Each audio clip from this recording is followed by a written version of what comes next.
Good evening. I'd like to welcome you all in joining us for the 2018 City Commissioner Candidate Forum.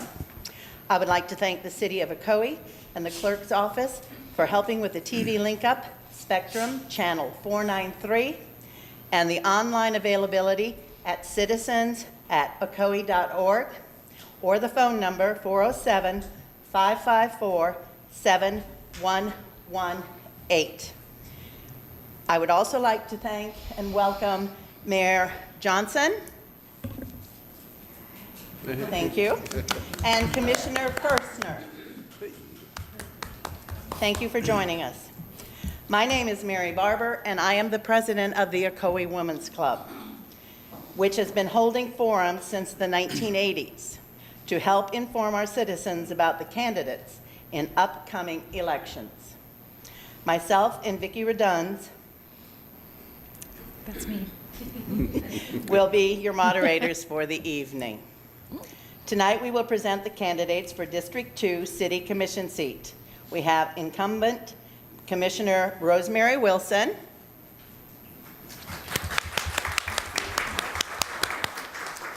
and candidate Robert Rivera. Joining them are also the candidates for District 4 Commission seat, the incumbent Commissioner Joel Keller, and candidate George Oliver III. To begin, each candidate will be given 3 minutes to introduce themselves and outline their platforms for you. Following those introductions, the debate will commence in 2 sections. The first will include questions created by citizens via call-ins or email. Some questions will be directed at specific candidates, while others will be open to all candidates. During this section, candidates will have 2 minutes to answer. Opposing candidates will have an opportunity for a 1-minute rebuttal or response. Timekeepers will hold signs giving you notice at 60 seconds, or 1 minute, 30 seconds, and finally at 10 seconds. Again, when your time is up, please be respectful of these warnings so all candidates have an equal chance for representation. Then, following a 10-minute intermission, the debate will then continue with questions from our audience here and those watching on TV or online.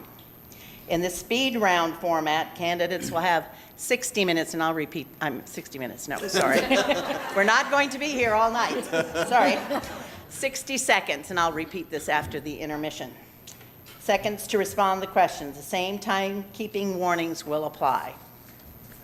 Audience members, question forms are available at the back of the room or from one of the Women's Club members. Hold up your hand and someone will bring the form to you or pick up the completed forms. Those watching on TV, it's Spectrum Channel 493, or online are encouraged to submit questions. Email at citizens@ocoee.org or call 407-554-7118. Please note if a question is directed to a particular candidate or district, in other words, on your thing, let them know who you want to answer the question. Women's Club members will be checking for duplicate questions. Finally, each candidate will be given 2 minutes to make a closing statement.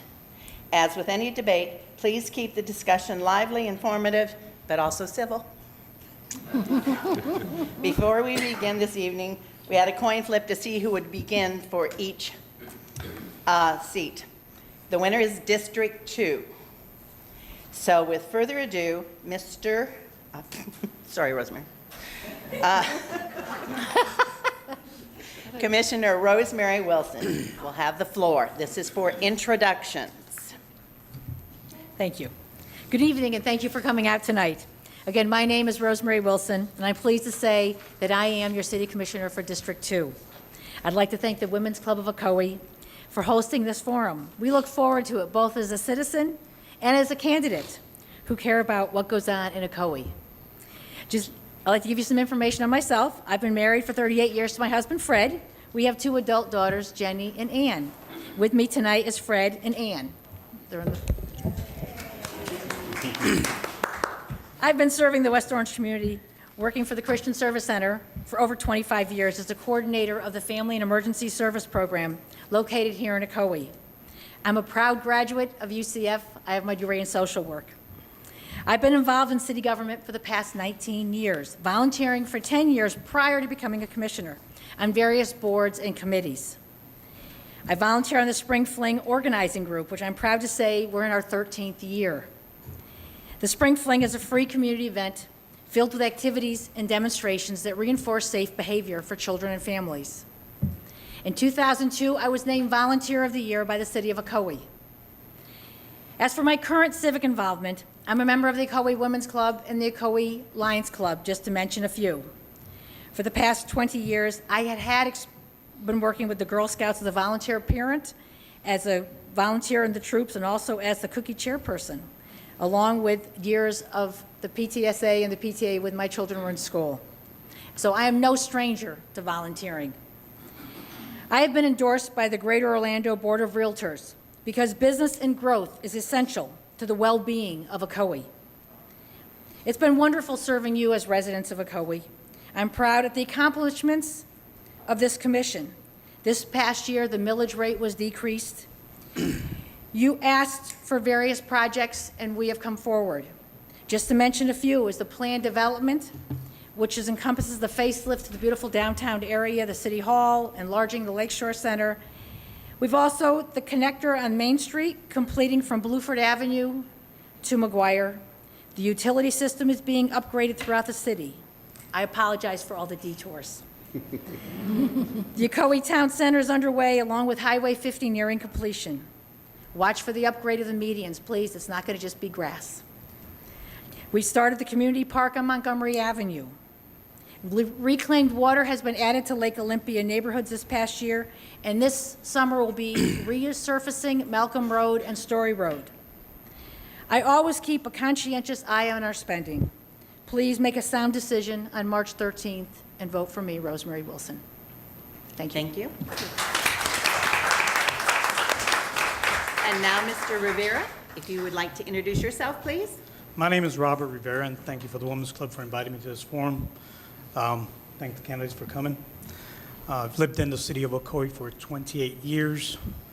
I live presently in Rose Hill. I'm a veteran, United States Army.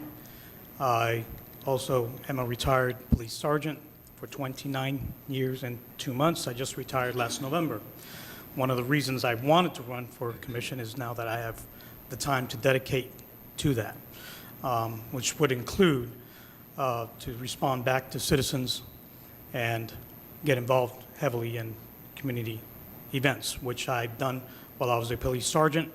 I was in the Community Affairs Unit, which also organized Spring Fling, helped to organize the Spring Fling, Shop with a Cop, and other events. I've also been involved with juveniles in the Juvenile Restorative Justice Program, also in the Explorer Program, which I see in officers Grogan, which also was involved heavily in that when I was a sergeant in that area. One of the reasons why I wanted to become a commissioner is that I was an employee for the city for 29 years plus. One of those reasons I saw was I had a different perspective, things that could have been done efficient in the city that were not being done. From higher-ups couldn't see the way the boiler room was working within the city. While I was in the Army, I studied criminal justice overseas in Germany. I was stationed also in the States. I have military police academy, also with the civilian police academy, along with dog handling school, which I did while I was in the Army. I hope to bring diversity to this commission, and what I ask is please vote for me on March 13th, and thank you very much for your time. Thank you. We will move over to District 4, and we'll start with you, Commissioner Keller. Thank you. Good evening. My name is Joel Keller. I'm the President Commissioner for the District for Ocoee here. Again, I would like to thank the Women's Club for doing this. This is something that is really looked forward to by everybody because it does get the information out. I have been in the city for 27 years. I'm married to my wife, Laura, who's in the back of the room with here tonight.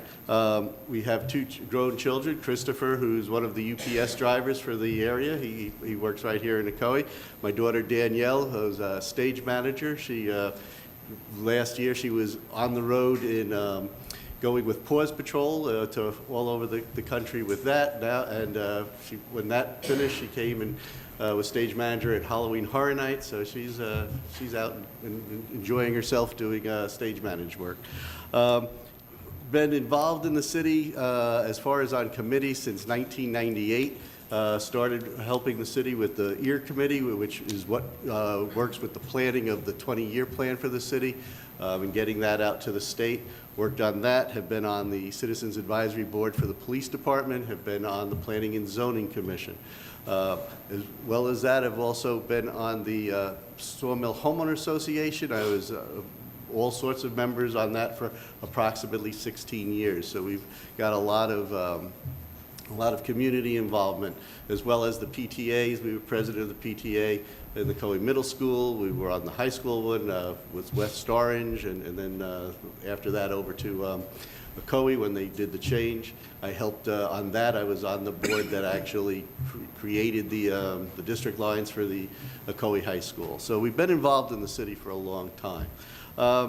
As far as what we're looking at, we have been, this last 3 years especially, you have seen a lot of growth in the city. We are moving forward. We have a board that works well together. We have the downtown plan that we talked about when we were here the last time. That's growing. We have our CRA that's moving quickly as far as every area in our CRA has something building. We've got building in the 429 corridor. I'm looking forward to watching that finish, making sure that it gets completed the way we have it planned. And so on March 13th, I would like to ask you to give me that opportunity to continue working the way we fought for you so far, and we will continue to fight for you. And so please vote Joel Keller on March 13th. Thank you. Thank you. And for the second candidate in District 4, we will go to Mr. George Oliver III. Thank you. Good evening. My name is George Oliver III, and first and foremost, I'd like to give honor to God and Jesus Christ, who's my Lord and personal Savior, and has allowed me to be here to stand before you tonight. I also want to thank the Women's Club of Ocoee. Thank you guys for allowing me to be here as well and inviting me here to speak about my candidacy and my platform. I have been in Ocoee, my family and I have been in Ocoee since 2002, so it's about 16 years, a little over 16 years. I'm here with my wife, Deborah Oliver, who's sitting in the audience right now. We've raised our children here. We have 5 boys. Right now they're all adults, so we're empty nesters, which is a great thing.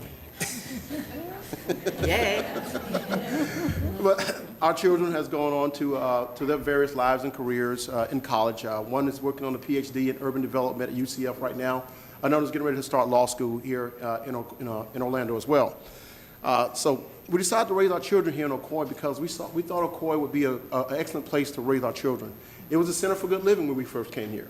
And we saw that, and we loved it. We saw the city grow, and we saw the city move, and we wanted to grow with this city. My kids started off in Ocoee Elementary School. They went to Ocoee Middle School and Ocoee High School. So I'm very familiar with the school system here in Ocoee, as all of my kids went through that system, and allowed me to not only meet the teachers, other parents, the principals, and also the administrators of the schools, as well as the school board members. So we're very proud of being a part of the community from that aspect. I've served most of my life as a servant, in servitude. I started in the United States Navy when I was 18. I am a veteran of the Navy. While I was in the Navy, I worked on various projects, working with General Schwarzkopf and at Central Command, working doing Desert Shield and Desert Storm. Worked under General Colin Powell as well in his office as an administrator. So I've had lots of experience when it comes to the administrative duties. I've also worked in the city of Ocoee, coming into my community as a football coach, youth football and baseball coach, working for a lot of the kids that still see me today, and they'll say, "Hey, Coach Oliver, how are you doing?" So My platform tonight is going to be very, very simple. All the questions that you hear me answer, they're going to be focused on, there are going to be four basic things we're going to talk about. We're going to look at retail economic development. We're also going to talk about community engagement and how we engage our community and to be a part of the political process. We're also going to look at effective leadership. How do we actually look at the leadership that we have right now and bring some diversity to the leadership and be able to look for new ideas to move the city forward? And finally, we also talk about education, not in a traditional sense, but educating our citizens, not only to be a part of the process, but how do we make a difference as citizens? How do we how do we look at our low voter turnout in most of our elections, less than 1%? How do we educate our citizens to be able to come out the importance of voting on the local level? So these are some of the things you're going to hear in my speech. So again, I'm George Oliver.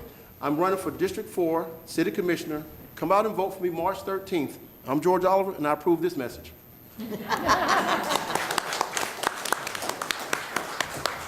I would also like to recognize Commissioner Grogan, who came in.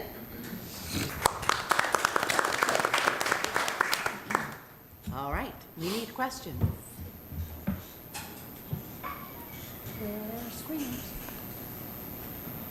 No, go to the back and see if they have a question.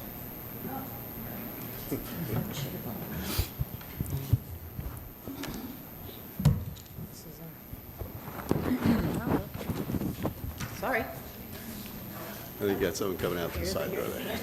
Oh, here comes Judy. Thank you.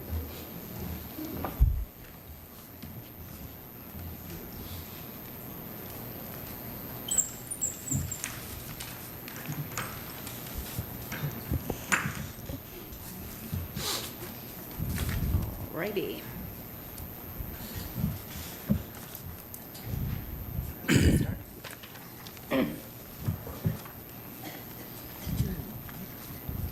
Our first question is for Mr. George Oliver III.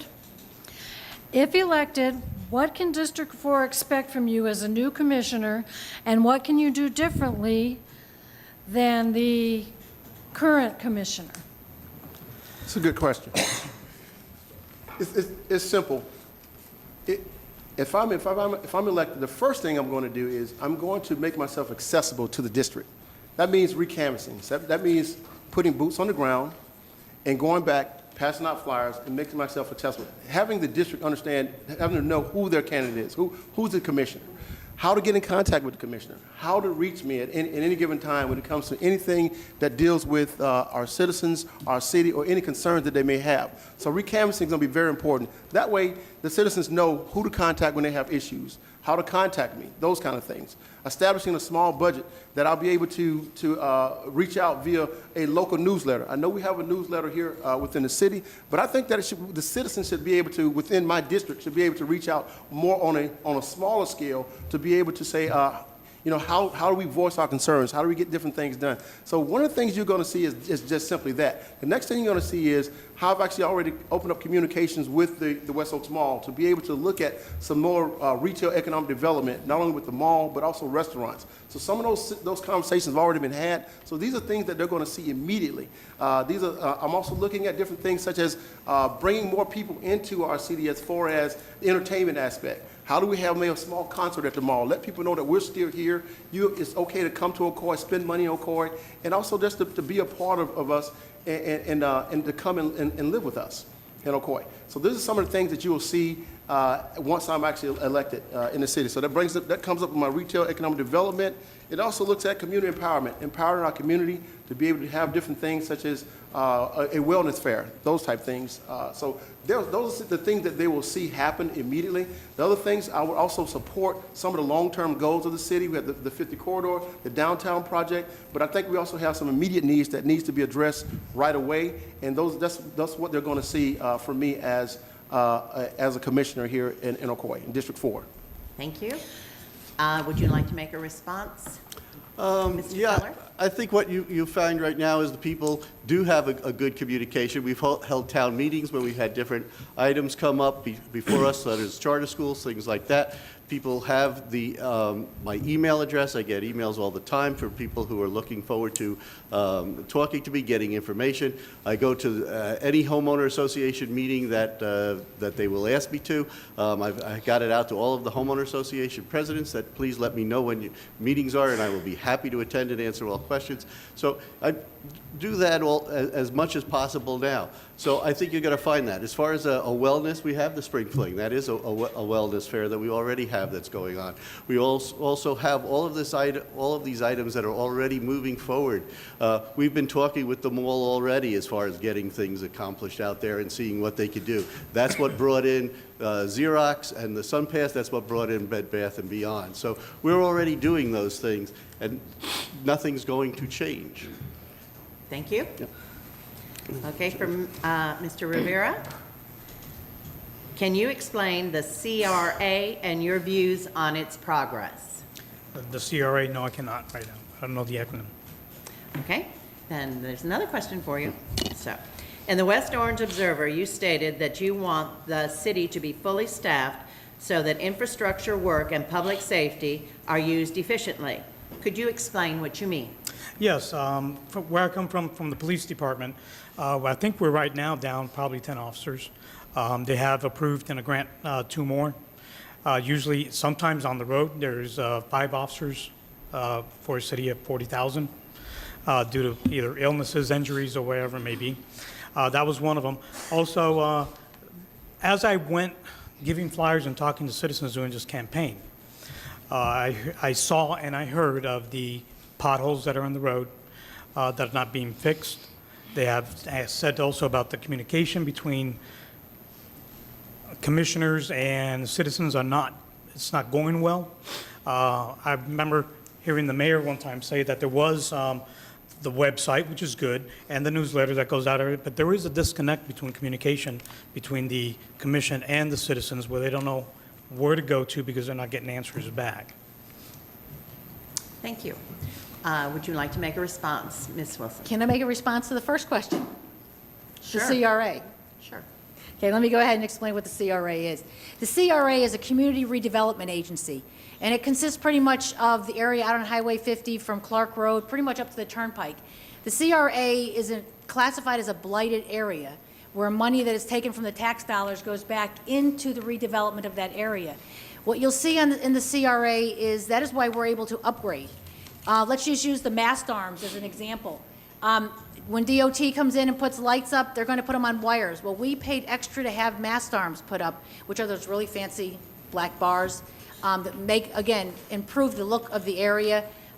Lighting is going to be improved. We have just settled with the developer who is at the Colony Plaza. When the Colony Plaza was imploded, there was fines levied there. And now, 2 weeks ago or 3 weeks ago, the city has just settled with the developer where $1 million of the liens will be paid off, which will go back into the CRA, which will again develop that blighted area. So when you come into Ocoee, Time. you will see a beautiful area. I'll finish that later, okay? Okay. The second, do I get a minute on the second question? You asked 2 questions. I know. I'll ask Mr. Rivera. If I can get a minute after she responds to that. Certainly. Remember, Well, civility. no, if I get a minute after, I'd like my minute. You get your minute. Is that a he'll get paid, his is minute, that a and paid you're advertisement, done. I think? Okay. As for communication, I have to disagree with my opponent because I have maintained email lists. I send out emails to my residents telling them what's going on in the community. I don't overdo it because I know that you don't like a lot of emails.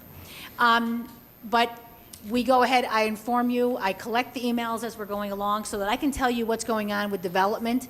Every time I get something regarding what's the latest in development in Ocoee, I send that out to you. I accept your phone calls.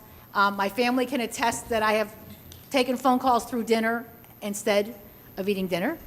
And every time I sign an email, I send you my cell number.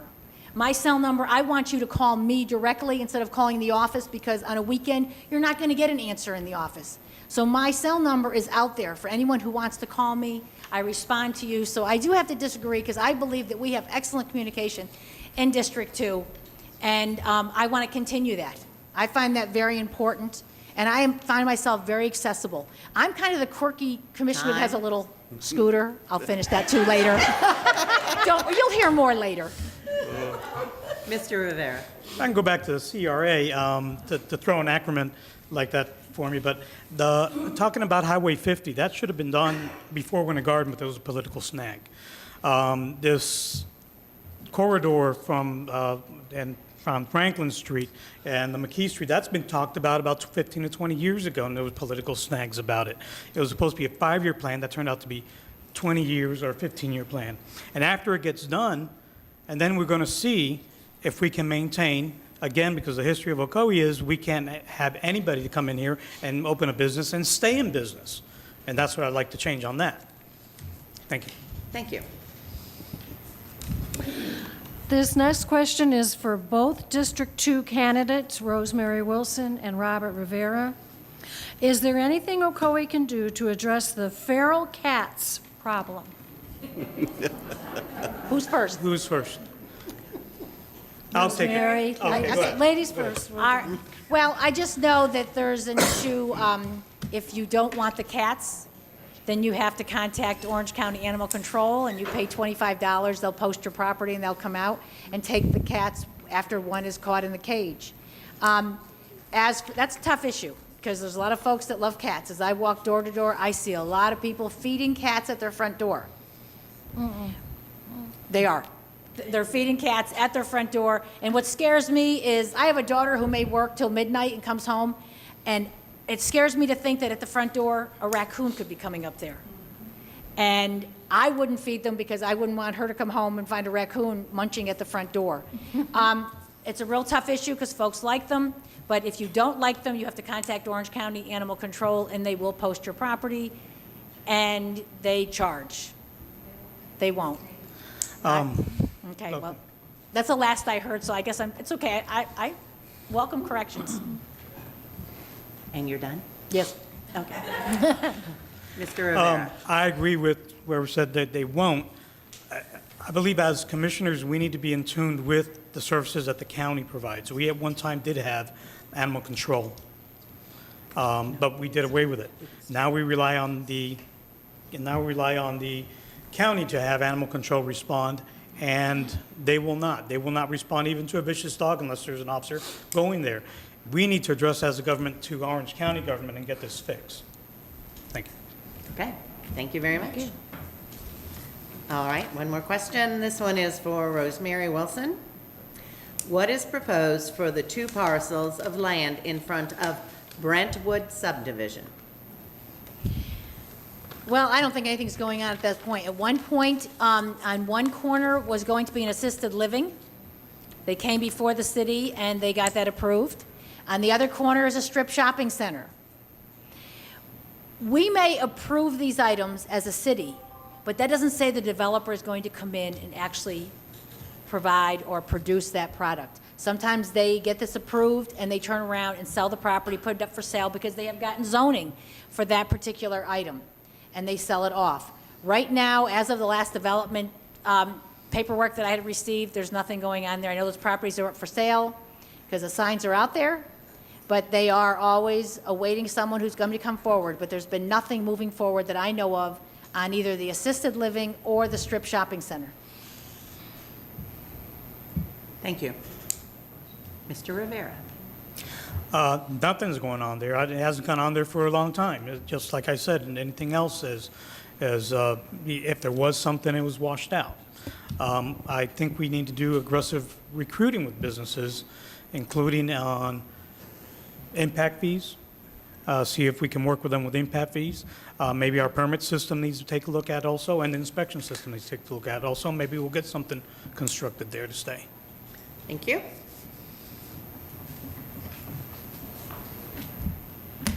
Need more questions? Are there any other 2 candidates? Doesn't matter. Bring them on. Bring the questions. Oh, there she is. There we go. Okay.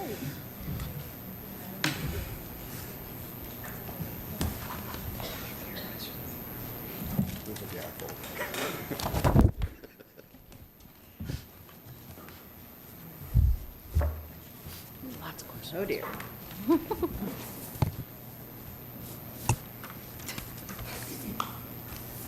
I'm playing cards. The good ones for yourself, right? Only the good ones. I'm just trying to.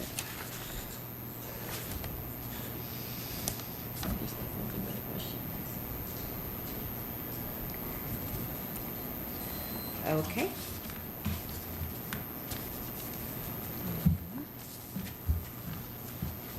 You can start with District 4. We're gonna get some. No, the one you have in your hand, because it's for all. Start with District 4. Oh, question for all. Okay, I see it up there, a little bitty. Okay. This is for all four of our candidates. With the substantial growth in the residential and commercial development in the city of Ocoee, what is your vision to maintain the southern small-town charm while doing so? Mr. Oliver, would you like to start? Sure. One of the things we have to look at with our growth, we have in District 4, about 480-some homes being built in District 4, right off of Claricone Ocoee Road. And we have a great infrastructure as far as Claricone Ocoee is concerned. We have a 4-lane highway. I think that's great when they widen that road. However, what about the things that we have to look at is the small arteries. Right there at Ingram Road and Claricone Ocoee Road, getting in and out of there is going to be a nightmare. Clark Road and Claricone Ocoee Road is also going to be a nightmare. Establishing partnerships with our county counterparts at the corner of Claricone Ocoee and Apopka Vineland Road, making that right-hand turn is something we have to look at. So it's great that we have the development going on as far as the neighborhood being developed. However, one of the things we have to look at is the fact that how are we going to get in and out of these places? As far as I know, there is no plans right now that's developed to widen those roads, adding in extra stoplights or green lights there. Those are some of the things we're also going to have to consider as we move forward. So I think that the growth is fine, but we might want to slow it down just a little bit and look at the infrastructure and how we're going to manage all of those residents getting in and out of there day in and day out. Everyone's not going to take the 429. So if they're not going to take the 429, they're going to take the streets. If they take the streets and it's all backed up, then we're back to square one. They're going to want, why do I want to live in Ocoee when it's a nightmare to get in and out of there? So we're going to end up with a lot of inventory, but no one's going to be moving into them. So these are things that we have to consider before we start giving out those permits to just these developers just to start out building. Why don't we hold the developers to a standard to say, you know what, you want to develop so many homes, you got to develop so many streets. You got to widen so many of our streets. So we can maintain partnerships that way with the development. I think that's one of the things where we kind of lack a little vision with our leadership, and it comes to effective leadership. If they don't have that vision Time. to do these things, You can finish your okay, sentence. I'll finish up when it comes back in my rebuttal. I apologize, there was a second part to this question. Have citizens in the city been involved in the design and image of this development? Perfect. That goes right along with my community involvement, empowering our citizens, to empower them to be a part of the process. Why should our citizens be blindsided to every decision that's being made that's right here at our commission? So as I knock on the doors and I speak to a lot of the citizens out there, they're blindsided on a lot of things that goes on. I'm hearing that there's open communication, but if there's so much open communication, how come about 80% of everyone I speak to have no idea, no clue as to what's going on? I've had citizens say they've reached out to the commissioner, but they have not gotten any responses at all.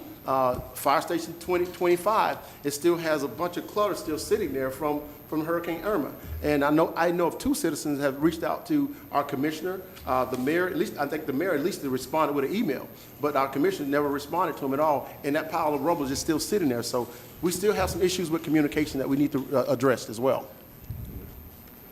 Thank you. So I guess the question is if I got to get 2 minutes for each of Yes. those? Okay, Yes. thank you. For the first half of that is how are we going to, if I understood the question right, was how are we going to keep the small charm, which I don't think my opponent actually addressed at all in there. Quite frankly, I think part of that is how you go about designing it. what you're doing with your planning, what you do with your zoning, how you actually go about getting this done. With that, the way we did that, which also addresses to the second question, is we landed up doing it by having the citizens involved. For 2 years, we actually had meetings that everybody was invited to help get their input as to what was important with the downtown. Those folks came out. They were citizens from every district in the community. They all came out. They all had a part. These are what we need to do.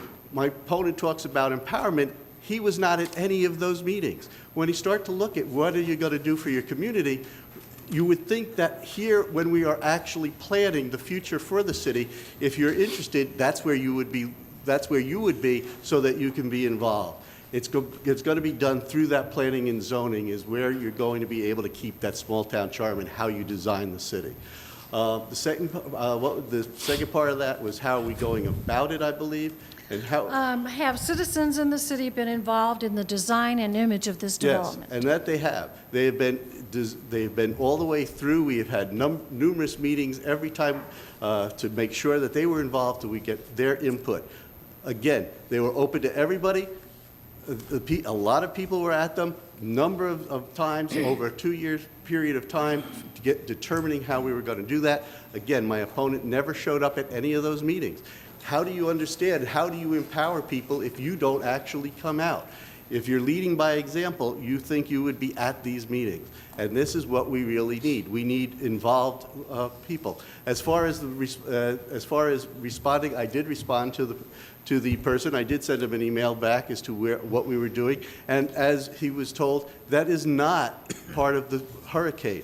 That was done afterwards, and a lot of that tree trimming and all that cleaning is because we're doing new landscaping over there. One of the things that that Chief Miller has been doing on that property has been using that so that they can cut down trees and use some of the equipment that we actually use with the fire department so that they can learn how to use them correctly. All of that has been bundled up. It is on its way out, but they were using that for help with their fire department and how they can actually use the equipment. That was why there was wasn't anything from the hurricane. All of the hurricane debris had been picked up. That was after, as they were getting ready for the new landscaping that's going to be coming in. Thank you. Did I get a chance to rebut to that? Yes, you should. Thank you. What I'm hearing here is leadership, followed by lead by example. If I led based on example that was given me, we'll still be stagnant for the next 20 years. I'm hearing nothing. This is coming from my opponent's words. He says nothing is going to change. We all can agree that we need change. We need to move forward. We need a commission. I want to be a commission that will show you what being a city commissioner is really about. How to take your shirt off, how to roll your sleeves up, and get out there, go beyond the walls of Ocoee to say, how do we move our city forward? How do we progress our city? How do we move forward? We're not Winter Garden. I don't want to be Winter Garden. I don't want to be downtown Winter Garden. I want to be Ocoee. I want to show you what Ocoee can really be. We can be Ocoee, we can be better than most of these cities around us. And it's up to us as leaders to be able to take our sleeves off, roll them up, and say, let's get outside of these city walls. Let's figure out how to bring more retail economic development here, how to grow our city properly, and how to spend our money responsibly, how to spend these tax dollars responsibly. Because for the past 20 years, Time. what he said, nothing's going to change. Okay. Mr. Keller? I said nothing was going to change in my being able to communicate with the citizens. I do a good job at communicating. My phone number's out there, my email's out there, I hold town hall meetings. That's not going to change. As far as the growth of the city, we have good economic growth. We have been growing. We have a $2 billion economy right now in the city. We aren't stagnant. We are growing. We are moving forward. Everything that we have been working on has, with the downtown, with the 429 corridor and the construction there, with the items in the 50 corridor, the CRA. We've got 3 different projects, one with the hospital, one with City Center, one with the new property that we just approved the development with out on 50 in McGuire, so that the old Colony Plaza property that's coming in. That property right now is $25,000 worth of, as an example, is $25,000 worth of tax income to us. By the time that project alone is done, we'll Time. be talking $250,000. Thank you. Okay, do you need the questions repeated? I was going to take a stab at it, but go ahead, that would be... With the substantial growth in the residential and commercial development in the city of Ocoee, what is your vision to maintain the southern small-town charm while doing so? Have citizens in the city been involved in the design and the image of this development? Okay, is it for me next? Yes. Thank you. Yes, Rosemary, you're next. Okay, thank you. First, let me clarify that the station is not 25, because 25 is in District 2 and 26 is over on that side. Okay? So, we don't have any debris at 25, to my knowledge. Okay, just. The benefits of being in District 2 is we're kind of the small, we're the older section of Ocoee. Where you are right now is you are in District 2. This is, in District 2 is just enlarged. So we're pretty much taking in the downtown along with Clark Road. And there's not a lot of room for development within District 2. I mean, there is some, but there's not as much as there may be in other areas, other districts. As for involvement, I think that I have made an effort to keep our residents involved. Again, sending emails, and when I find some things of interest to an individual that I know, I will send that email out and tell them what's going on. I think with our website, we have kept our residents informed. We love to have them come to meetings. As for the small-town atmosphere, I think that we're looking at our city hall downtown so it looks like it fits in to old Ocoee, a larger facility, but looking like the older facility. And the way we're developing the downtown, the way we're developing Oakland Avenue, the way there's going to be rotaries going out to the 429, I think we're maintaining that atmosphere. And again, keeping our development in the arteries over at the 429 so trucks are not coming through our neighborhoods. It's important to me to keep that area. We have done moratorium on certain building, and you're going to find businesses, the Ocoee Business Park on Franklin that we just approved. You have the park at 429. These are all areas that are feeding onto the 429. And so we're keeping that trucks out of our residential areas. And that's what's important. That's how you maintain your small town atmosphere. Keep your business in one side, and then allow our residents to have the interior streets for their home. Mr. Rivera. First question was, First question. With the substantial growth in the residential and commercial development in the city of Ocoee, what is your vision to maintain the southern small-town charm while doing so? Have citizens in the city been involved in the design and image of this development? to keep the small-town image, I don't believe it's large growth. It's actually what kind of business are you bringing in and what kind of business are you keeping in. If you have noticed, if you want to go to a nice restaurant, which we have a few, but if you want to go and have variety, you have to go down to International Drive, Sand Lake, or another city. Same with if you have kids in college or high school, they have to go to Disney to work or downtown Orlando to work, and we don't have that. So it's a type of business that we would like to come to Ocoee to actually employ those people and have you enjoy that without having to go and travel a long way. Also, District 2 is a little bit larger than where we are, and there is room for growth. We have Highway 50, which has on the north side of Highway 50, there's a lot of vacant land there for businesses to grow. We have in District 2, I think it's larger, the business area, than it is the residential, if you look at it in the map. And the second, that was the second question? Oh, the citizen been involved. Yes. Have the Again, as I knocked on doors, the commissioners may come up here and say, anybody has any comments? Okay, let's move on. There's a disconnect. There's still a disconnect. I know that if you want to get involved in something and see if it's coming on, you have to go on that website maybe daily to see if something's coming up. The newsletters every 3 months, I can't remember when I got mine. I don't. Not that it hasn't been sent, but there is a disconnect with the citizens. And I can tell you, I can tell you truly, actually, from what I've heard knocking on doors, is that they weren't involved. They actually were amazed on what was being spent. They had a distrust on why and where the money was being spent. And that's just reality. I'm not saying that the city is not doing everything they can to have these people involved. Thank you. Response? Well, we must be visiting different houses because I'm not getting that response. I'm getting folks that are so happy with what's going on downtown, what we're doing and how we're improving. And again, when we speak of restaurants, unless you have rooftops, restaurants will not come in. And I must clarify, there's very little part of District 2 on Highway 50. District 2 on Highway 50 pretty much is on the corner of Clark and 50, but there's not much of our district in Highway 50. But again, if we want restaurants, we have to have rooftops, and we're getting there. If we want our tax base to go down, we have to have commercial. It's kind of a catch-22. You have to have one without, you can't have one without the other. And the way we're keeping the small-town atmosphere is to keep our businesses on the perimeter of Ocoee, near the highways. Thank you.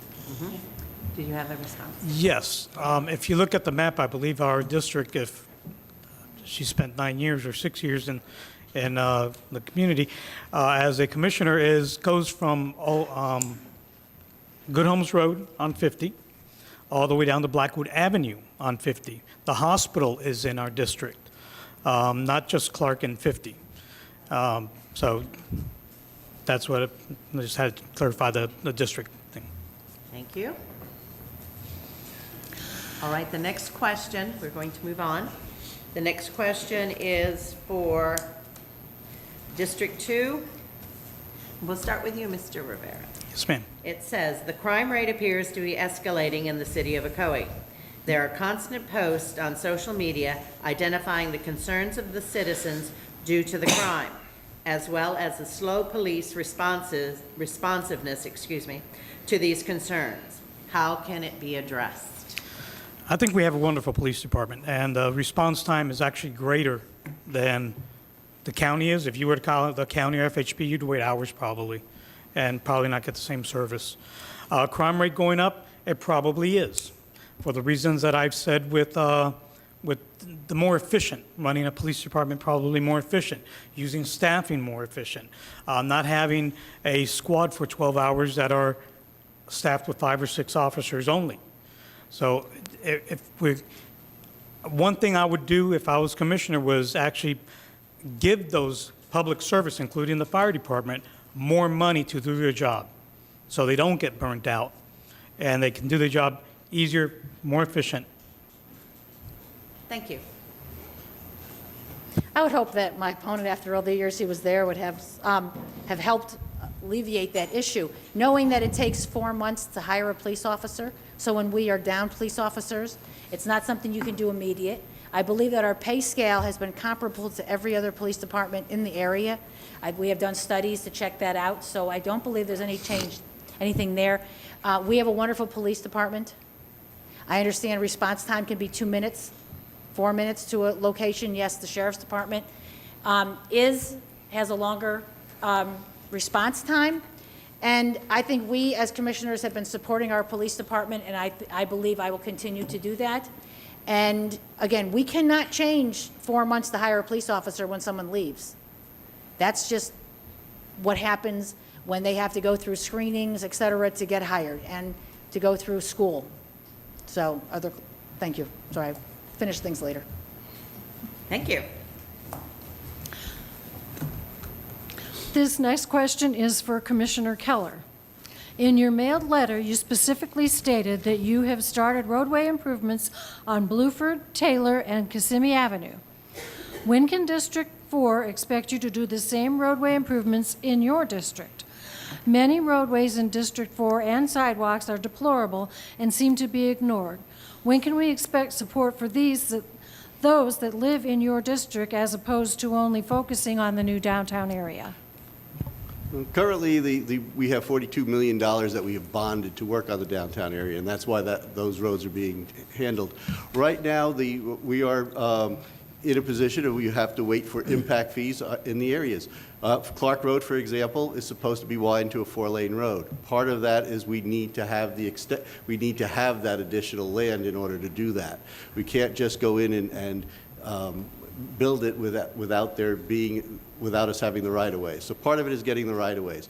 Part of it is a lot of the roads that are in District 4 are also county roads.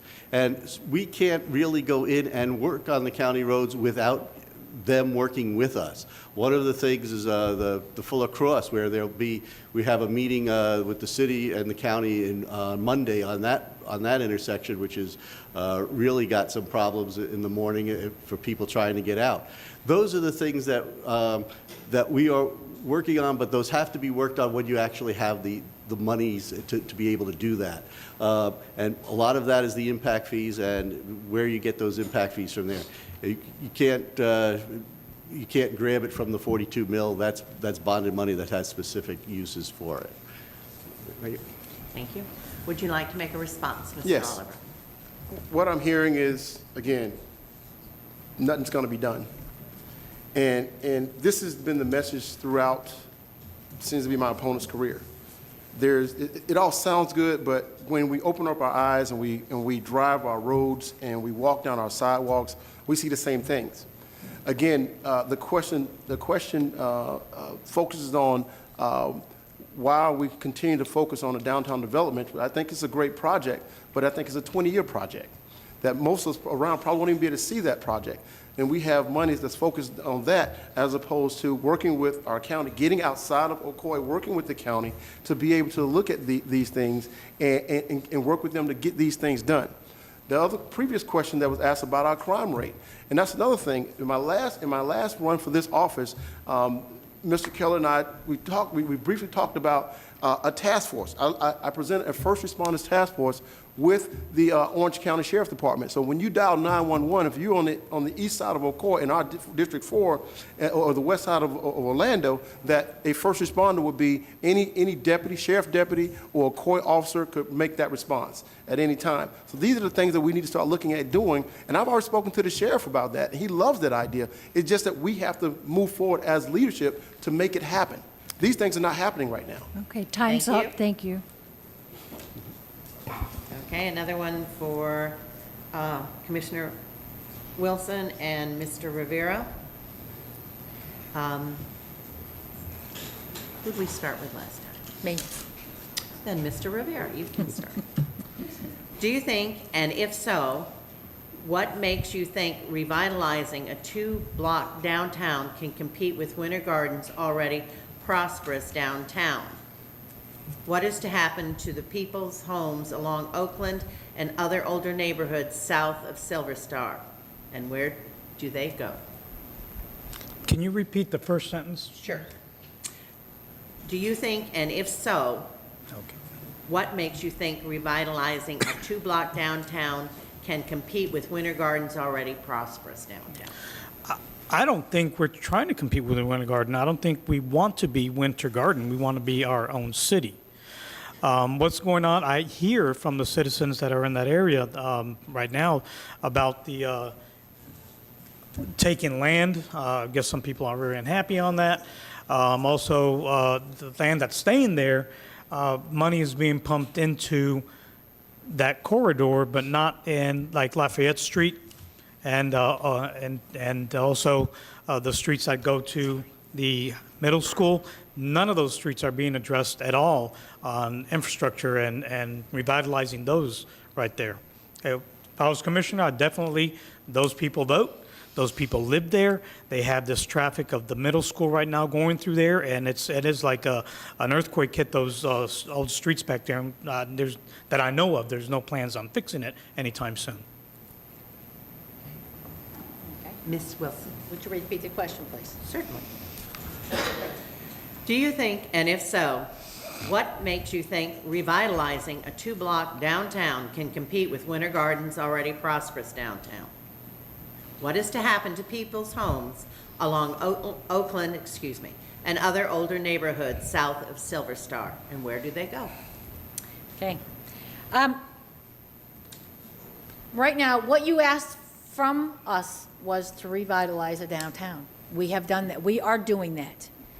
You have asked for you've asked for the trail to start at the park. We are going to do that. The downtown Oakland Avenue will become a part of the trail. Yes, the easements probably go pretty close to the homes. These folks probably know that because with their property lines. But we are not at this point doing anything with the homes in that area. We're not doing any eminent domain on homes on Oakland that I know of. We haven't, that hasn't even been discussed. The city doesn't have the money to buy these homes. So it will be up to the homeowners what they want to do at that point, unless something changes. We are not Winter Garden. Winter Garden was developed, the downtown Winter Garden was a CRA, as I just mentioned, the Community Redevelopment Agency. A lot of money went back into the area because it was a blighted area. We don't have that benefit. The county isn't giving those downtown. So we are using this $30 million in a bond money to revitalize it. We are doing what you asked for. The residents asked for this, and we are doing it. It is going to be a showcase area for our residents. It's going to be a place where you can come down as a family and enjoy it. We are giving you what you have asked for. And I think it's going to be a great place. Again, the road will go out eventually. Oakland will eventually head out towards Winter Garden. Again, we are working together with Winter Garden. We have a gateway from the 429 that will go both ways between Winter Garden and Ocoee, and it's going to be sharp. Now, as for Silver Star, we're working with Metro Plan regarding the Silver Star to, okay, we are working with the Metro Plan for Silver Star to have a smooth transition into Plant Street, Franklin to Plant, and to alleviate the traffic issue there. So every problem that may come about that you are seeing is going to be solved eventually, and it's going to make, again, traffic and everyone moving faster into that area. So again, I don't see where progress at this point is something that we have to move forward. Thank you. This next question is for all four candidates. What are your feelings regarding the growth of Ocoee? Starting with? Mr. Oliver. Repeat the question again. Sorry, I keep sliding over. Could you repeat the question, Gwen? I'm sorry. Oh, what are your feelings regarding the growth of Ocoee? I feel that we are growing, but I think we're kind of growing in the wrong directions slightly. For one, we have very limited retail economic development. And I say that because I remember a few months back when Amazon came to the city, came to Central Florida looking for a home, and there were several bids that went out for that. I think it was Winter Garden was a part of that, Orlando, I think it was Lake Mary, but Ocoee was not in that mix. There was no proposal at all. The 429 is designed to be a tech corridor. It is designed to bring in more high-tech businesses into our areas. I agree with Commissioner Wilson where we should keep some of our businesses in certain areas. Now, a warehouse of those magnitudes absolutely needs to stay among that type of corridor. But this is some thing that's happening when these businesses come into Central Florida looking for a home. We should be front and center saying, here we are Ocoee. So as far as the growth is concerned, yeah, we're growing, but we're growing in the residential areas, particularly in my district, in the residential areas. And another thing, too, we talk about the responsibility of leadership. One thing that's not happening is we're not having proper geological surveys when these homes are being built. My old home in my old neighborhood was built on a sinkhole. So was my neighbors. So was the neighbors across the street. So what happens when we start filing insurance claims on these homes because the proper geological surveys are not being done? So the leadership is not holding the developers to the fire to say, hey, look, we'll give you permits to build, but you got to do it responsibly. I talked about widening roads, but responsible means doing the geological surveys, making sure we're not building homes on sinkholes. This very building is still on a sinkhole. So again, we're growing, but we have to be able to stop, sit back for a minute and say, what are we doing and how are we going to do this and what's going to be for the best of our citizens, where it doesn't come back to bite us in the long run. Because again, if 34761 becomes an insurance hotbed, then we're going to have insurance companies not wanting to, they're not going to want to write policies for our area code and for our zip code. And then if they do, then it's going to be very high premiums that we're going to have to pay. So again, responsible leadership, it starts with the leadership here. Thank you. And I'll finish up. Commissioner Keller? All right. I'm happy to see the growth. I think we have fallen behind the other cities around us, and it was and we've been looking forward to moving forward, and we finally, with the commission we have in place now, we seem to be doing that. Some of the things that I see is that once you get the downtown in place, once we get that done, you're going to see the retail. When you get the trail coming through Oakland, you're going to see all of that area open up for the mom and pop businesses like you see in Winter Garden, like you see elsewhere. When you go with the city center, and the city center grows, and you will have the retail on the bottom with the homes above it, with the hotels in that area, everything going in there, you're going to see more retail. We have the plans for retail in there. We don't have just plans for the outskirts of the town where we're going to have the industrial type businesses, which we are growing as well with the 429 corridor. These are the things that we need to do when we're doing the pieces that we need now so that that retail can come in. The retail's going to come. We have to have everything in place first. You don't put restaurants on septic tanks. Doesn't work. That's why we need to have the downtown change the way it is. I think you're going to see a tremendous change in the city in the next 3 years based upon what we have already started between the city center, the downtown redevelopment area, the 429 corridors. I think you're going to see a lot of it. Yes, our district is mostly homes. There is not a lot. Depending on how Clark Road opens will determine on what, if any, other commercial areas will come into District 4. But the District 2 area, the District 3 area, where we have most of our commercial already, you're going to see that improvement. And I think you're going to, as I said, be pleasantly surprised with what we land up with between the city center and the downtown center as far as the retail that's going to be coming in the next 3 years. Thank you. Ms. Wilson? Do I get a rebuttal for that? Let's go across with the question. Okay. Okay. I'm excited about the growth in Ocoee. I'm not interested in selling the farm, but I believe that we have so much to offer businesses that want to come into Ocoee. Let's just use, which I must clarify, the hospital is in District 3, and I'm on the healthcare district.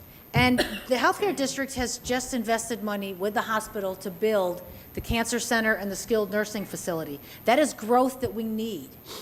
This is what we could have the potential to be a medical hub here. We've got the land, and we've got the ability to have that happen. And this is exciting for us. As we grow older, we have an older population, the hospital is a very important part of our community, and that is growing over there. And you look over there, they've got a lot of land, and I think we're going to see a lot of changes as we go along there. Again, downtown, that's great growth. Again, putting putting the sewer system through the downtown. We need that. We need to get these septic tanks off of on that system. What does that produce? Reclaimed water. What do folks want in their neighborhoods? They want reclaimed water. So everything is it is like the domino effect. One affects the other. But growth is exciting. And the other part about growth, that our millage rate right now is 5.6. The more commerce you have, the more commercial property you have in your town produces a lower millage rate for your homes. And that is what we are working on. That's very important to me because I hear this every year about our millage rate. Our millage rate is high. We went from 5.9 to 5.6 this year. Yes, your homes may have gone up in value. Isn't that what we want? We want our homes to increase in value. I just went to a resident the other day and she told me her house went up $40,000. Isn't that wonderful? Well, yes, your taxes are going to go up based on that. But our goal is to bring your taxes down. But when you're the seller, you want that value up. So again, this is positive growth. And this is what we need in Ocoee. Time. Thank you. Thank you. Mr. Rivera? I think the growth is great, and I think what the plans that they have is pretty good. Again, if it's going to sustain the businesses, if businesses are going to come in, that's great. I remember when West Orange Hospital came to Health Central, and it grew, and I remember when the mall came in, and it's dead. Hopefully, when we do, there's all these plans that it's so great, that we will be able to keep the businesses in. That's what I'd like to see, is keep the businesses in. And how to do that, again, is to look at the permit system, the inspection system, and also the road system. Thank you. That'd be it. Now, Mr. Oliver, do you have a response? Yes, thank you. You're welcome. What I'm hearing is, well, one thing we can't agree. He also said that we've fallen behind, and we both agree with that. We've fallen behind, and we look at things like the downtown project. My opponent is saying that we're going to see changes in 3 years. The downtown project is going to take about 20 years to fully develop the way the plan is laid out. So, like I said before, we may not all see that. So we're focusing, a lot of the questions that's coming before this panel tonight is a lot about the downtown project. I think it's okay. It's a great plan, but again, I think that we need to be a little bit more responsible and look at all the other things that's going on around us in our city as far as our spending before we actually take everything, put all the eggs in one basket. And that's I keep hearing downtown project. Again, we have the corner of 50 and McGuire. That eyesore has been sitting there for over 18 years now. I was so glad when they tore down the building, and then now we just have a vacant lot just sitting there. I know that's not in my district, but again, I've approached several car dealerships to look at that as a possibility of bringing in more retail economic development. So it's not just about my district and District 4, it's about all of us in Ocoee and how we can actually we can actually benefit from these retail economic development and the growth in our city. And I've also adopted the hashtag #OneOcoee. So again, it's just not about District 4. I think it's about all of us, all of the citizens in Ocoee. I think he wants to rebut to that. Yes. Mr. Kelly. Yes, thank you. First of all, we do have already a plan in place that's been approved by the city. Again, this goes back to one of my issues with not attending the meetings. Back in January, we already approved something on the corner of 50 and McGuire. Took us a long time to get that particular piece of property to a point where it can be used. They had the problem with the fact that they had one set of owners that owned the ground and a large group of population that owned the air above it. That's finally been taken care of, and we now have growth there. We don't have all of our eggs in one basket. We have 429 growing, we have the city center growing, we have the McGuire and 50 growing, we have further up McGuire growing with another large project there. We don't have an all eggs in all one basket. Probably one of the things that we're most proud of in the city right now is what we're finally doing with the downtown, and we're finally going to get our downtown to catch up. But we aren't a one basket place. We have it all throughout the city, and the city's growing. Time. Thank you. Commissioner Wilson. Oh, Do you have a rebuttal for the question? No, I wasn't going to comment on that. No, I think I'm good. I'm just, again, I see the growth in District 2, and I'm very pleased with it. And again, I'm very concerned about the issues I already discussed with you regarding our millage rate and our growth, and our growth is very important. Planned growth is very important. Thank you. Mr. Rivera? Don't have a rebuttal. Okay, then at this time, we are going to take our 10-minute intermission, and we will come back with the rest of the questions, or as many as we can get in. So if you go out and to the left and right.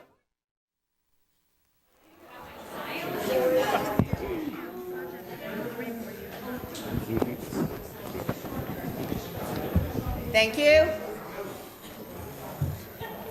We are now going to go into the, pardon me,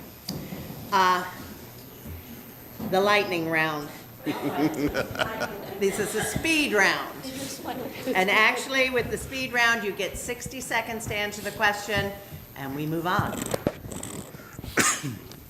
There is no rebuttal. You can either throw that in when you start your question, or, and you will have a 2-minute summation at the end.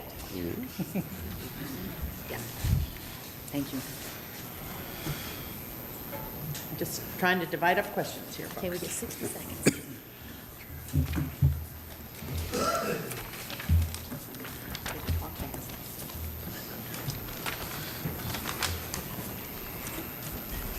We may not get to all the questions, but we will attempt.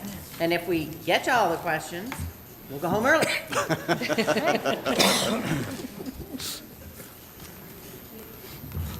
Great. Nice. All right. This is for all four candidates. Welcome back. Thank you. Glad you were able to make it back in. Due to the Valentine's Day shooting at the high school in South Florida, would you be interested in partnering with the Orange County with the Orange County schools to help fund better safety measures in our schools? And if so, what would you do? Let's start with Mr. Rivera. Of course I'm for. Actually, we do a active shooter program with the Orange County Sheriff's Office, and I say we because I'm not with the police department anymore. I'm just used to being there. But they do the active shooter thing, and of course, I would like more security in the schools, which probably would take a vote from the commission to authorize funds for the SRO program to be expanded. And I would be for arming teachers or staff members that would want to be armed and trained for that. I definitely do that. So yes, the Orange County and mutual aid for Winter Garden, we have even a SWAT team that composed with Apopka, Winter Garden, and Ocoee. Thank you. Rosemary Wilson? Yes. As we know, we do have a school resource officers that are in our local schools, and yes, we need to work with our schools. It's a very interesting issue because the school has their own millage rate. Of course, we'd love the school to spend the money on that service. The other day, I had a resident call me and ask, her suggestion was that every teacher have a kind of I've fallen and I can't get up button so that when something happens in the classroom, they have immediate response to someone in the school. I think it's very important for us. We have children in school. We need to be proactive as a city and proactive as parents and members of the community to see what we can do to help that situation, whether it's having metal detectors at the doors, which you hate to see, but we're coming to that point where one day we may have to have metal detectors coming in here. So again, we need to be proactive and work with our schools because these are our children and these are our residents. Thank you. Commissioner Keller? Yes, definitely, we need to work with the school district and have a joint force that looks at that. Probably not just Ocoee and the school districts, but probably all of the towns around us as well. We need to get some sort of way that we can work together with them. You do have two different government entities, so you're going to have to figure out how the millage rates work, how and what kind of money you're going to spend, how much is it going to be from the city, how much of it is going to come from the county school board. But we do need to sit down and figure out how we can do it and make sure that our kids are safe. Our kids should not be scared going to school. They should have a friendly, safe place that they can go and learn, and that should be the only thing you have to worry about is learning. Thank you. Mr. Oliver? I believe there's a general consensus amongst the panelists here, and I think that Commissioner Wilson, she hit it right on the head. I think she knocked that one out the park.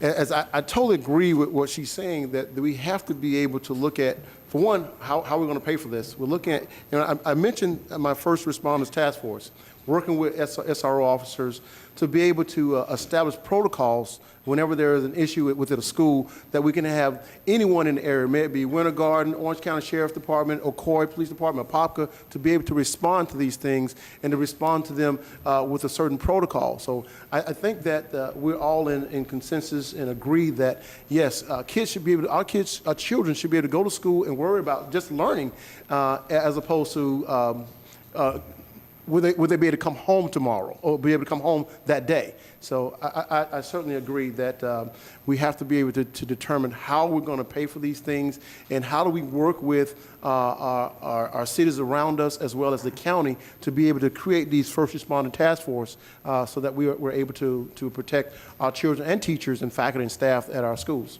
Thank you. Next question. This question is for all 4 candidates. Term limits are on the ballot. How do you feel about a 2-term limit? We'll start with Mr. Oliver over here. If you came to the last, during the last election when we had this forum, that's one of the things I talked about, term limits. There's no need for someone to sit in these seats and to die in these seats. Because again, at some point you're going to be disconnected with the citizens.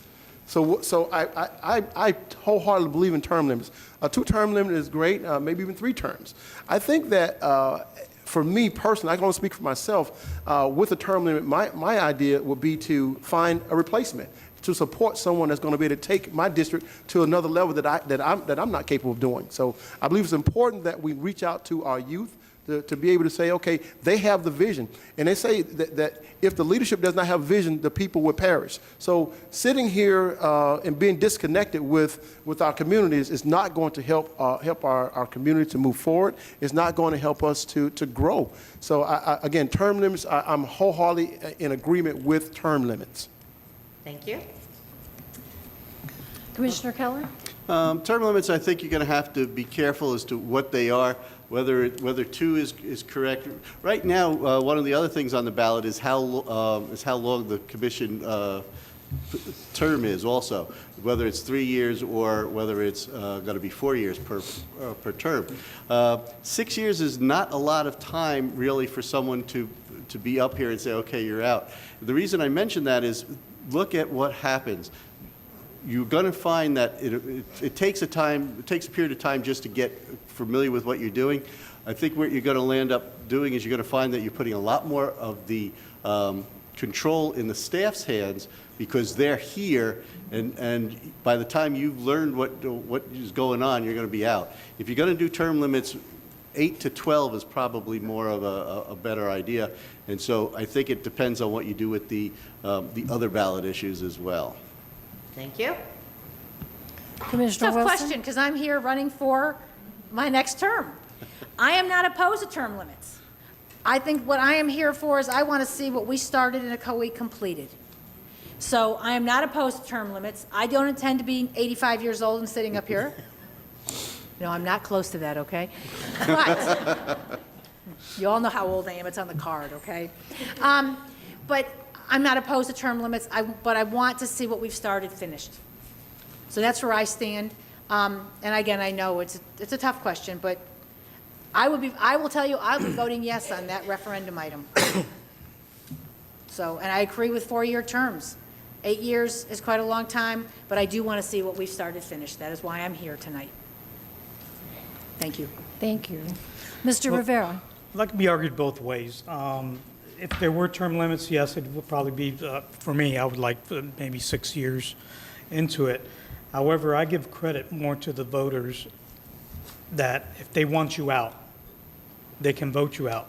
That's what we're doing now. If somebody doesn't want 4th term, vote her out. So I give the credit to the voters of no term limits and have their say. Thank you.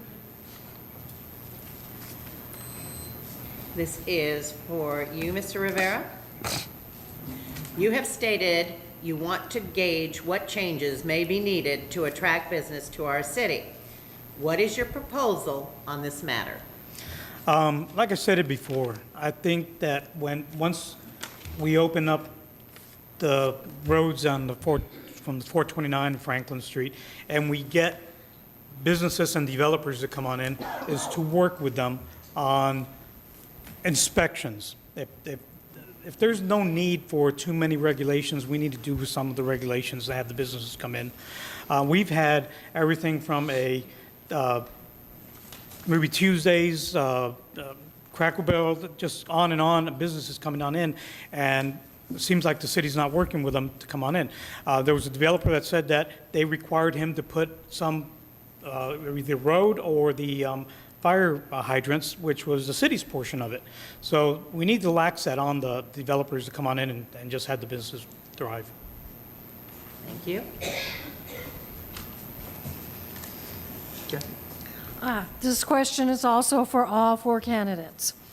As a community volunteer myself, could you explain your community volunteering in the last 5 years not related to your employment or seat on commission? And we will start with Mr. Keller. Okay, community involvement. Once I spent approximately 16 years on the homeowners board. I thought that that would be a conflict of interest being on there. So in a lot of cases, I've gotten off of boards and gotten away from the school boards and things like that, so that there wouldn't be a conflict of interest that I could vote independently. So as far as in the area, other than with the church and items like that, I've not done a lot. I've worked with church groups on Bible studies, things like that. But as far as actual community things that would be affected by the board, I've stayed away from those. Thank you. Rosemary? Are we talking, could you repeat that for me, please? I'm sorry. Explain your community volunteering in the last 5 years not related to your employment or seat on commission. Okay. I think I've already mentioned that I am a member of the Women's Club. I'm a member of the Ocoee Lions Club. I'm an avid volunteer. I deal with volunteers every day, probably 20 volunteers in the job I do, and I think it's wonderful to see everyone coming out in the community and giving their time, and I think it's very important for me to be doing that. Both my husband and I handle the eyeglasses with the eyeglass applications with the Lions Club, so anyone who needs eyeglasses that can't afford them, we go ahead and handle the applications. The Women's Club has done numerous things. I will tell you that one of the activities that we've done with the Women's Club and the Lions Club is we've rung the bell for Salvation Army. You see us in front of Publix ringing the bell for about the last 3 or 4 years. So again, I believe in getting out in the community. There's a lot of activities that I have done. I'm on the healthcare district, which is not related to the commission position. The West Orange Healthcare District, I'm a trustee, which is a governor appointee on a seat through the Women's Club. There's many activities I do through my commission job. I am a board member on the Florida League of Cities. I'm also a past president and board member of the Tri-County League of Cities, but they are somewhat related to my commission position. Thank you. Mr. Rivera? That's a unique question, because I spent 29 years in the police department, which is just community involvement, and a lot of the stuff that was out of employment is either conflict of interest or FDLE would not allow us to do. So the answer to that question, in the last 5 years, I participated in anything and almost anything that the city actually sponsored as in the police department. Thank you. Mr. Oliver? As for me, I've worked with the American Legion to be able to help veterans gain benefits in our areas, to help them to gain not only educational benefits, but also disability benefits. I've done over the past 3 years as an officer in the American Legion. I've actively done that.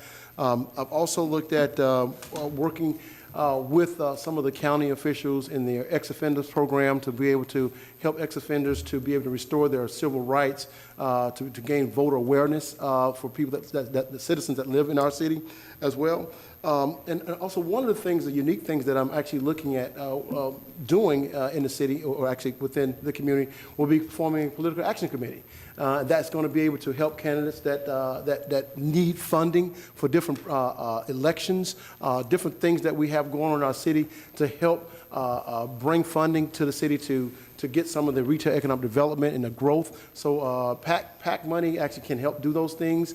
I spoke with one of the members in the audience today, and they were talking about how the restoration of Winter Garden, how they brought in a third party to help do those things. And I think political action committees can help those type things as well. Thank you. Okay, the next question is for Joel Keller.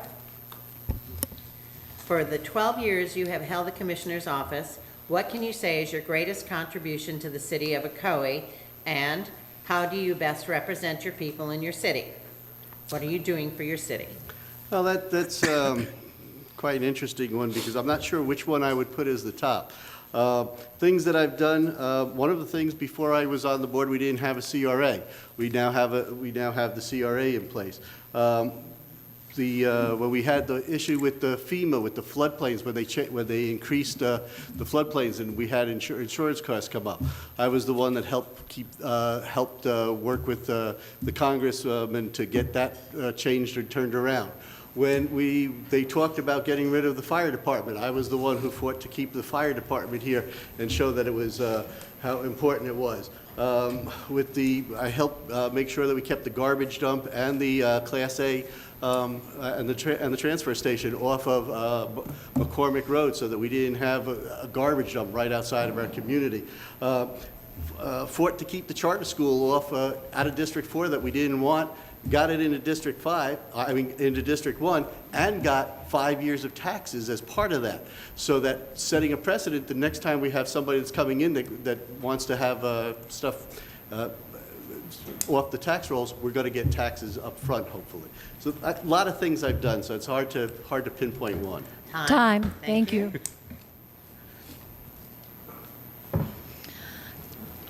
This question is for Commissioners Wilson and Keller. The new projected development includes changing the entrance to downtown Ocoee from McKee Street to another parallel street entering from Winter Garden. Has this change taken into consideration the impact of the businesses already located on McKee Street? These businesses already struggle to stay in business. Why not focus on McKee Street and support these businesses? Secretary Wilson. Okay. I don't think that we're neglecting McKee Street. I think that, I can't really say that McKee Street is the entrance from Winter Garden. Maybe we're the entrance to Winter Garden. But with Oakland being the street that we're at this point going to develop because the way it falls, it runs through the park and comes, there'll be a rotary at, I believe, at Franklin Street. That I don't think we're neglecting McKee Street. I think that McKee Street will come along as we develop Oakland, that I think McKee Street will fall right behind. McKee has commerce on it. And I don't think it's going to change. I think we're just going to see some changes. It may take the owners of these properties to invest in their property to bring them to a level where people will rent them, or maybe the businesses that they want to rent to will come in and develop that area. Thank you. Commissioner Keller. I don't think we're ignoring McKee Street. I think you're going to find that, first of all, that's already established. One of the reasons that that Oakland is probably going to become the main one is, as Commissioner Wilson said, it runs all the way from the park all the way out already to as a good connector. That's a wider road. We have more right-of-way there, so that it's easier to put the trail in there as opposed to trying to eminent domain or take land off of McKee Street. I think what you're going to find is that the people who are coming down the trail are going not just to come to Oakland, but I think those businesses that are already there are going to find that in McKee Street that they're going to get more people coming to them as well. So I think you're going to find that they will get the additional traffic due to the fact that we're opening that whole area up. And I think that roundabout will help do that because not only can you come into Franklin, but you'll be able to come on down and get to McKee as well. Thank you. Next question is for all of the candidates. In the late 1990s, the St. Johns River Water Management System pushed water conservation and gave a 20-year limit toward running out of water. How would you make a decision to add new growth given this knowledge? And we will start with Mr. Rivera. New growth, I don't understand the question much. In the late 1990s, the St. Johns River Water Management System pushed water conservation and gave a 20-year limit toward running out of water, is what they said. And then the question is, how would you make a decision to add new growth going on their estimation? Well, based on our estimation, probably we're running out of water now. But I would definitely look at the residential areas, which are taking a lot of the water. Again, I would love to see more growth as in business, not as in just residential. Don't want to see the city become a homeowners association. So it would be restricting communities and development with, that use water the most. Thank you. Ms. Wilson? We have something called a consumptive use permit, and that's what St. John's allows us to draw from the aquifers in order to supply our city. The city has limits on that. When you get close to your consumptive use permits, I know we use initials, so I'm sorry, I'm trying not to use the acronyms, that we have to promote reclaimed water, because we are promoting drought-tolerant lawns, drought-tolerant shrubs. Part of the spring fling, I'm sorry, we're going to have some drought-tolerant items. But you're going to go ahead and, in order to offset the consumptive use permit that we're allowed to take from the aquifers, we have to promote the reclaimed water, and we have to promote water conservation. And our city does that. Our utility department has rain barrels. I'm sorry, it's, when they start holding numbers up, I get stopped. But we have rain barrels. We are here to promote water conservation, and the whole purpose is to reduce our use of water from the aquifers. Thank you. Okay. Mr. Howell? Part of it is the consumptive use permits. It tells us how much water we can pull, as Commissioner Wilson was saying. And part of this is why we are looking to get reclaimed water into the whole city, because that will offset some of that use of water in our residential areas. The other thing is we have a water department that's doing a tremendous job. 2 years ago, I believe, they extended the St. John's Water Management gave us one of the longest running permits because of how well we had done at conserving the water in this city. I believe it's a 15-year one that we're one of the few that have one that goes that long, because we've done such a good job at just doing that. The reclaimed water helps offset that. That's why we need to get to the rest of the city on the reclaim. But that is one of the big things, is staying within our consumptive use and in doing reclaim. And just the job that our water department does for us to keep those numbers down. Thank you. Mr. Oliver? I always believe that better is possible. And I think great decision-making is always going to start with listening to those experts. Again, I don't claim to be a water management expert by any stretch of the imagination. However, there are experts out there, experts that we have here in our city, to be able to lean on those guys to be able to determine what do we need to do in order to, again, we talked about the consumptive use, and what do we need to do to be able to stay within the limits of the St. John's Water District, St. John's Water Distribution District. So again, I believe that leaning on the experts to be able to help us make those determinations, and it seems that we've been doing that thus far. I think that if they're doing a great job, they should continue to do that job, and we should lean on them for the guidance to be able to make sure that we're actually maintaining a proper water consumptions. Thank you. Our next question is for all four candidates. Will there be undeveloped green areas kept to balance all the commercial and residential growth? Let's start with Mr. Oliver on this.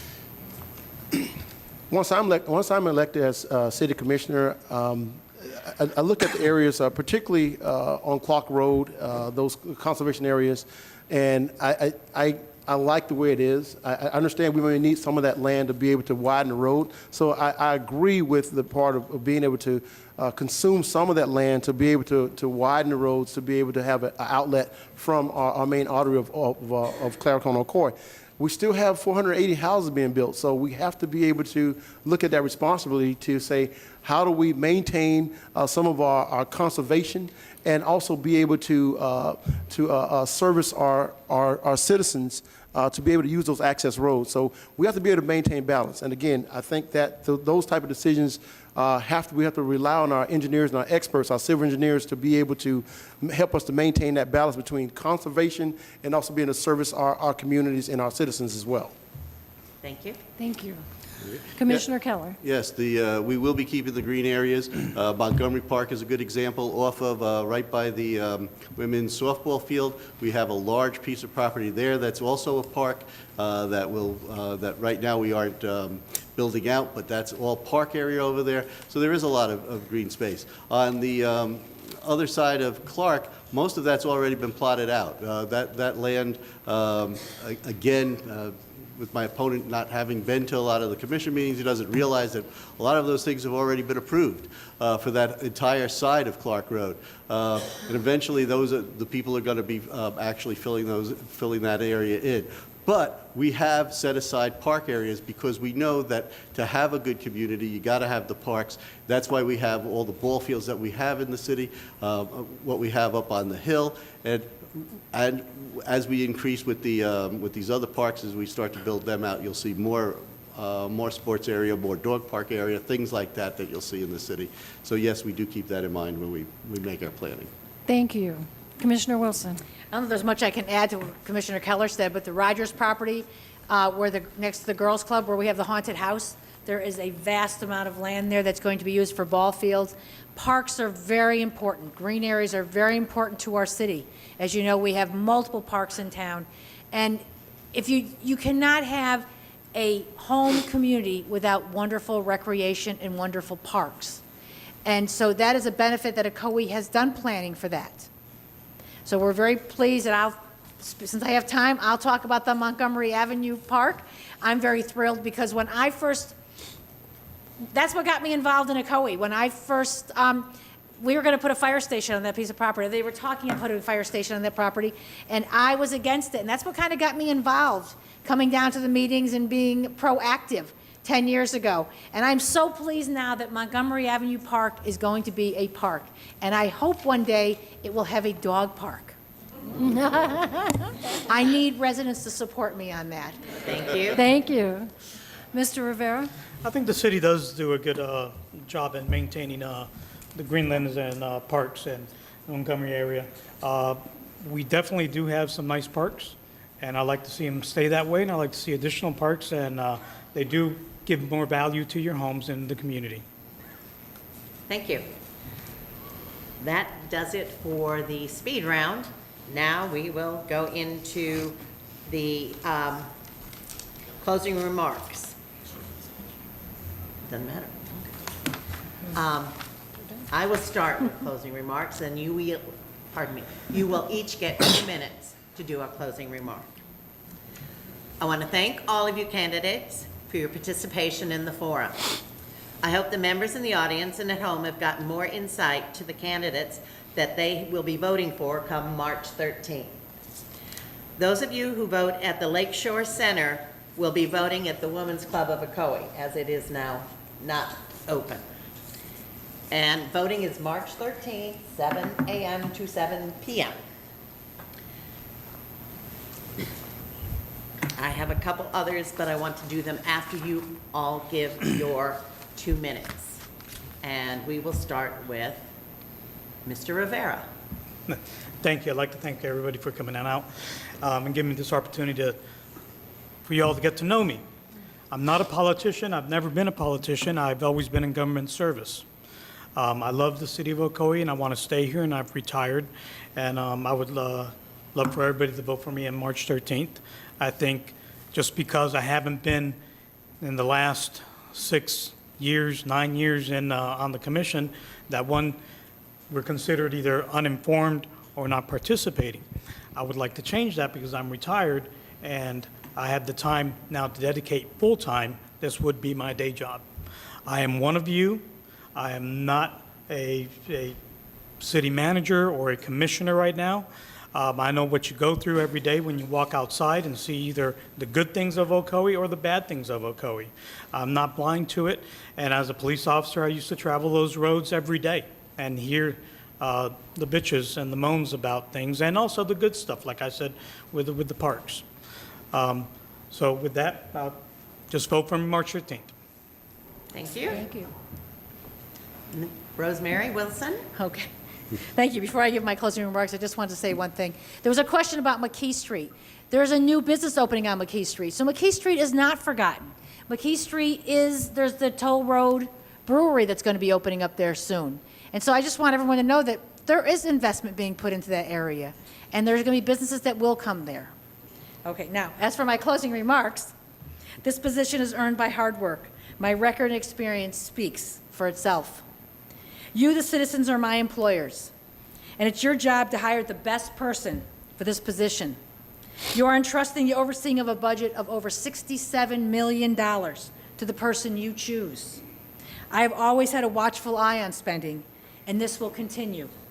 Please take the candidate's commitment to the community in your decision-making and make a decision that is best for your city. As I said before, the only promise I make is I'll work hard for you, and I have done that. We need sound and educated decision-making ability. Your city is financially sound and well on the road to completing major projects, ones you asked for. Don't allow this direction to change. Please vote on March 13th for Rosemary Wilson. The choice is clear. You will not be disappointed. Thank you. Thank you. Thank you. Mr. Keller? Again, thank you for hosting us tonight. I really do appreciate the time that we got to get to the citizens. I have fought for you for the city for the last 12 years. Everything from making sure they didn't move Evans High School to the FEMA that we were talking about earlier, working with the Florida legislature to get the Colony Plaza to a point where we could take it down, and then and now get to the point where we could put some property out there. I've worked with the Florida Department of Transportation to help get that light at Ocoee Hills when the people brought the petitions in. Fought to make sure you didn't have a transfer station up on McCormick Road. Fought to make sure that we didn't have the Class 1 dump that APOPCO wanted to put right on our border up on there as well. Fought for our fire department when they wanted to get rid of the fire department. I have been fighting for all this time. And during all of these things, these were open to the public as well as are open to the public for having our various plans for growing the city and the downtown and all that. They were all open. My opponent was not there. I think it's important that if you want to help grow the city, you need to know what's going on in the city. My opponent, I offered him an opportunity to be on the planning board when we had an opening in my district. Never filled out the paperwork to even do that. It's nice if you don't show up for 3 years and all of a sudden say, hey, I want to tell you how to do it all. But when you had the opportunity to help, you weren't there. And I think that's important, that you realize that we need people who are going to be involved and they know what's going on, that they've had some of that experience on some of our different committees and had actually worked. It's always easy to second guess what's going on up here, but many times we heard from what do we want to do and things that we've already done, such as the piece of property at the corner of 50 and McGuire. I would ask that you help me to keep fighting for you. If you thought I fought for you the last time, I'd ask you to help me keep fighting for you. Vote for me on March 13th. Thank you. Thank you. And Mr. Oliver? Thank you very much for having us here and everyone for coming out to the forum tonight. What I'm hearing here from my opponent, again, if we look at the current political atmosphere of what we've received over the past year just from the White House alone, we have a president that has never been a president before, never been a politician, but he's doing a job. He's actually doing the job of a president. Did he ever attend one nuclear disarmament summit? Not one, no, but he's still doing that job. The president prior to him had never been a president before, but had he ever sat in a disarmament forum? No, he had not, but he did the job. So to say a person has never been there, that does not mean that they're not capable of doing that job. I'm fully capable of doing this job. Again, I was born to do this job. I was built to do this type of job. I have live a life of servitude. I am an average citizen, just like everyone sitting out here. I see the good, I see the bad, I see the ugly, and I want to make a change. I don't want to leave Ocoee. I want to live here, and I want to die here in Ocoee. I want to raise my children here, raise my grandchildren here in Ocoee. So again, my opponent wants to take the low road. I'll take the high road. So I'm not going to talk about sitting here being able to say the things that my opponent has fought for. He's just sat here and and followed suit with the rest of the commission, different initiatives that have came from the county, not come from the leadership. The leadership has no vision. The county has come forth with different initiatives for our city, and we have followed suit for way too many years. So again, to attend a meeting, if I recall that our meetings are actually televised. So I can look at these meetings anywhere in the world. So that's just not an excuse to say a person cannot serve or is not capable of serving. Again, come out March 13th. As you've heard, as you've seen today, there's a clear division between my opponent and me and the things that need to be done. Again, the things that my opponent has fought for, these are just not things that they're working for our citizens at all. So again, come out March 13th, come vote for me. A vote for me is a vote for progress. Thank you. Thank all of you candidates. Thank you.